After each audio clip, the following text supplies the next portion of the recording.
कल राउज एवेन्यू की trial court ने अरविंद केजरीवाल जी को बेल दी और आज ये ऑर्डर जो है, उनका जो लिखित ऑर्डर है, रिटन ऑर्डर है, आज ये निकला है। और इस ट्रायल कोर्ट के ऑर्डर में ईडी के केस की धज्जियां उड़ा दी गई।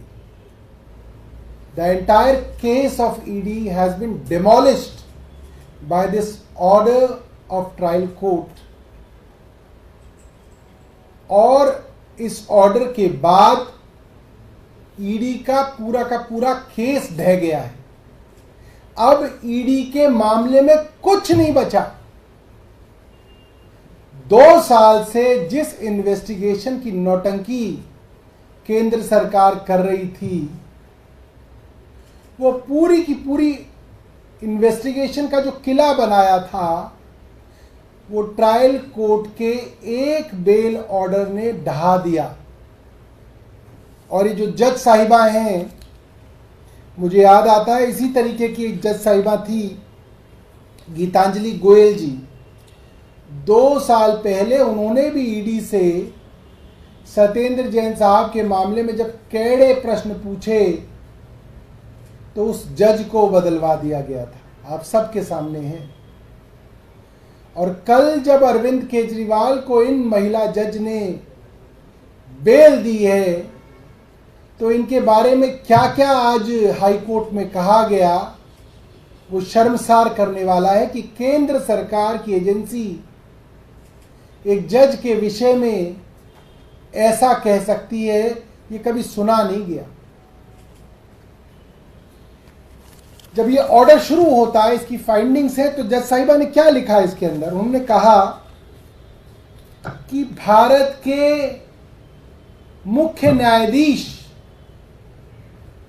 चीफ जस्टिस ऑफ इंडिया बार बार ये बात कह रहे हैं कि ट्रायल कोर्ट के जजेस फैसले देने शुरू करें, खास तौर पे ईडी और सीबीआई के मामले में।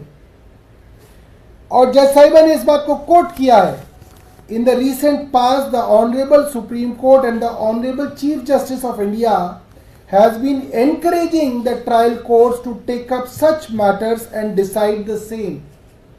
Recently, on the CBI Day celebration, Honorable Chief Justice, while addressing the gathering and perceiving the difficult and cumbersome task being done by the trial court special judges attending CBI and ED matters, passed encouraging remarks for such courts for their motivation and inspiration. यानी कि courts की तरफ, high court और supreme court के chief justice की तरफ से कहा जा रहा है कि ट्रायल कोर्ट्स फैसले लेना शुरू करें, क्योंकि ईडी और सीबीआई के मामले में, खास तौर पे पीएमएलए के मामले में देखा जा रहा है कि ट्रायल कोर्ट में कोई राहत नहीं मिल रही, हाई कोर्ट में कोई राहत नहीं मिल रही। हर राहत के लिए आपको देश की सबसे ऊंची अदालत सुप्रीम कोर्ट में जाना पड़ रहा है। आगे क्या कहा इस जजमेंट में, वो बहुत इंटरेस्टिंग है। जज साहिबा ने कहा कि जब मैंने ईडी से पूछा कि आप कह रहे हैं 40 करोड़ का तो खर्चा गोवा के इलेक्शन में कर दिया, बाकी 60 करोड़ का कहां खर्चा हुआ? तो ईडी ने कहा हम इन्वेस्टिगेशन कर रहे हैं। कोर्ट ने पूछा कब तक कर लेंगे? तो कोई समय नहीं है। तो आप इन्वेस्टिगेशन करते रहेंगे तो क्या हमेशा जब तक आपकी इन्वेस्टिगेशन चलेगी अरविंद केजरीवाल जेल में रहेंगे? ये तो कोई कानून नहीं है। आगे उन्होंने कहा ये 100 करोड़ रुपए के बारे में भी जो कहा जा रहा है कि इसमें 40 करोड़ के बारे में, 100 में से 40 करोड़ रुपए गुजरात गोवा के इलेक्शन में खर्च हो गए हैं, इसका भी कोई सबूत ईडी कोर्ट के सामने नहीं रख पाई है। ये बात ऑर्डर के अंदर आई है, यानी कि कोई सबूत ईडी कोर्ट के सामने नहीं रख पा रही।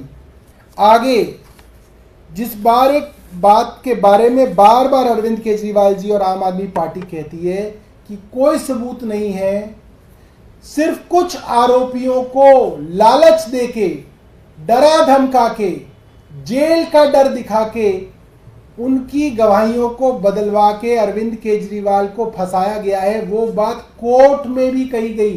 कोर्ट ने क्या कहा आप सुनिए। कोर्ट ने कहा an important submission has been made by the learned ASG during the arguments on behalf of ED, whereby making submissions in respect of the credibility of approvers that, quote किया है, investigation is an art. Sometimes one accused is given a lollipop of bail and pardon and induced with some assurance to make them tell the story behind the offense. आगे court कहती है, the court has to take a pause to consider this argument, which is not a portable submission that investigation is an art, because if it is so, then any person can be implicated and put behind bars by artistically procuring the material against him after artistically avoiding and withdrawing exculpatory material on record. This very scenario constrains the court to draw an inference against the investigating agency that it is not acting without bias. ये बहुत बड़ी और damaging statement है देश की सबसे बड़ी agency ED के बारे में। क्या कहा कोर्ट ने? ईडी का वकील कोर्ट में कह रहा है कि साहब हमको किसी से गवाही लेनी है तो उसको कोई लॉलीपॉप तो देनी पड़ेगी कि तुमको हम छोड़ देंगे, तुमको हम जेल में नहीं भेजेंगे, उसको हम लालच देंगे। और जो इन्वेस्टिगेशन एक आर्ट है, कला है, तो कोर्ट ने उस कला के ऊपर टिप्पणी की, ये कला मुझसे हजम नहीं हुई। ऐसे तो कोई भी कलाकार कला के माध्यम से किसी भी आदमी को जेल में डाल सकता है, ये कोर्ट ने कहा। कोर्ट ने कहा ये कैसी कला है जिसके अंदर आप अपनी मर्जी से कोई स्टेटमेंट मानेंगे और कोई स्टेटमेंट छोड़ देंगे, और किसी भी बेगुनाह आदमी को आप किसी दूसरे आदमी को लालच देके डर दिखा के जेल में डाल देंगे। ये कानून संगत नहीं है। ये कोर्ट ने अपने ऑर्डर में लिखा है पैराग्राफ नंबर 28 में। इसके बाद कोर्ट ने क्या कहा? कोर्ट ने कहा कि कहते हैं कि हमको चैट मिल गई, एक आदमी के पास 1 करोड़ रुपए मिल गए और उस आदमी की मुख्यमंत्री से चैट मिल गई। बस इतना ही बताती है ईडी, इतना ही टीवी में चलाया जाता है। मुख्यमंत्री और हवाला, एक आदमी के पास 1 करोड़ रुपए मिले, उनकी चैट मिल गई, सबूत मिल गए। क्या चैट है? उसने मुख्यमंत्री को हैप्पी बर्थडे कहा, मुख्यमंत्री ने थैंक यू कहा। भैया हजारों लाखों लोग मुख्यमंत्री को जानते हैं, हजारों लोग मुख्यमंत्री को हैप्पी बर्थडे विश करते होंगे, हजारों लोगों को थैंक यू कहा जाता है। सिर्फ ये चैट है, कोई उसके आगे नहीं, कोई उसके पीछे नहीं, कोई लेना नहीं, कोई देना नहीं, सिर्फ ये चैट की happy birthday sir, thank you. इस चैट को ईडी दिखाती है, अखबारों में छपवाती है, टीवी में प्लांट करती है। नहीं नहीं नहीं, हमारे पास चैट है, हमारे पास सबूत है। और इसके बारे में भी कोर्ट ने कहा कि अगर कोई आरोपी है और उसको मुख्यमंत्री जानते हैं, एक्वेंटेंस है, तो बिना सबूत के आप मुख्यमंत्री को कैसे आरोपी बना सकते हैं? आपको सबूत दिखाने पड़ेंगे कि इस लेन देन के अंदर मुख्यमंत्री का कोई लेना देना है, इस लेन देन में मुख्यमंत्री किसी तरीके से कनेक्टेड है। इस तरीके से आप किसी को आरोपी नहीं बना सकते। ये बात कोर्ट ने अपने इस ऑर्डर में कही। It may be possible that some known persons of the applicant, यानी कि मुख्यमंत्री, are having involvement in an offence or being known to a third person involved in an offence, but ED has failed to give any direct evidence against the applicant in respect of the proceeds of crime. यानी कि कोई direct evidence मुख्यमंत्री जी के खिलाफ ED के पास नहीं है। इसके बाद अगले पैराग्राफ के अंदर कहती है ED, on the other hand, court कहती है, on the other hand ED is silent of certain issues raised by the applicant, such as he was not named in CBI case or in ECIR. Secondly, the allegations against the applicant have surfaced after subsequent statements of certain co-accused. Thirdly, this is also an admitted fact that the accused has not been summoned by the court till date, Yet he is lying in the judicial custody at the instant of ED on the pretext of investigation still being going on. मुख्यमंत्री जी का नाम ना तो ED की FIR में है, ना CBI की एफआईआर में है। मुख्यमंत्री जी को अब तक कोर्ट ने किसी चीज में तलब नहीं किया है। मुख्यमंत्री जी के विषय में जो भी सबूत ईडी के पास है वो पिछले 1 साल से मुख्यमंत्री जी के बारे में जो भी कुछ है वो ईडी के पास थी। तो ईडी 1 साल से किस चीज का इंतजार कर रही थी? और इस तरीके से आप किसी को जुडिशियल कस्टडी के अंदर हमेशा के लिए नहीं रख सकते हैं। और इसके बाद ईडी ने जितनी भी बातें कोर्ट में रखी उन सब बातों को कोर्ट ने कंसिडर किया। 2.5 घंटे तक ईडी के वकील ने बहस की, कोर्ट ने उनकी बहस सुनी, उन्होंने टाइम मांगा। आपको याद होगा 2 दिन ये बहस चली। पहले दिन ही कोर्ट कह रही थी कि हम और समय नहीं देंगे, मगर फिर भी उनको अगले दिन का समय दिया, उनकी सारी बहस सुनी, उनके सारे सबमिशंस रिकॉर्ड पे लाए और उसके बाद मुख्यमंत्री जी को बेल दी।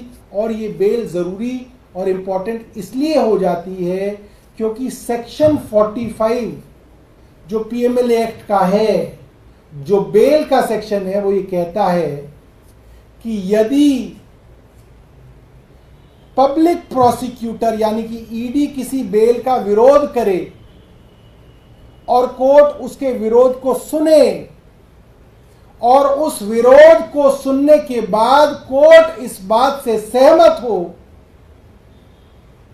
कि इस आरोपी के खिलाफ प्राइमा फेसिया कोई सबूत नहीं है, कोई मामला नहीं बनता, तभी कोर्ट उसको बेल देगी। ये बहुत बड़ी बात है। इसका मतलब है कि ट्रायल कोर्ट ने माना कि जो कुछ भी ईडी ने कोर्ट के सामने रखा उसके अंदर मुख्यमंत्री के खिलाफ कोई मामला नहीं बनता। ये कोर्ट ने माना तो आप ये कह सकते हैं कि पूरा का पूरा केस डिमोलिश हो गया था, पूरा का पूरा केस खत्म हो गया था। इसीलिए पैनिक में, उतावलेपन में, बौखलाहट में सुबह सुबह ईडी और केंद्र सरकार के सबसे बड़े वकील कोर्ट में गए। और मैं हैरान हूं कि जब तक कोर्ट का ऑर्डर नहीं आया था तभी हाई कोर्ट ने कैसे कह दिया कि उनकी जो जमानत है उसके ऊपर रोक लगा दी जाए। ये कभी सुनने वाली बात नहीं है, ये कभी सुना नहीं गया, कभी इस तरीके का कोई मामला सामने आया नहीं कि बिना ऑर्डर आए एक कोर्ट ने ऑर्डर के ऊपर स्टे लगा दिया। मैं एक बार आपको सेक्शन 45 पढ़ के सुना देता हूं। Notwithstanding anything contained in the Code of Criminal Procedure, no person accused of an offence under this act shall be released on bail or on his own bond unless, first condition है, the public prosecutor has been given an opportunity to oppose the application for such release, जो कि इस मामले में हुई। ED ने 2 दिन बहस की। दूसरी condition, where the public prosecutor opposes the application, the court is satisfied that there are reasonable grounds for believing that he is not guilty of such offence and that he is not likely to commit any offence while on bail। यानी कि court, trial court इस बात से convince हुआ कि कोई अपराध अरविंद केजरीवाल जी ने नहीं किया है। अगर आपने हमारा अभी तक चैनल सब्सक्राइब नहीं किया है तो कृपया चैनल सब्सक्राइब कर लें, लाइक करें, शेयर करें, कमेंट करें। तो मिलते हैं फिर किसी और खबरों के साथ। नमस्कार।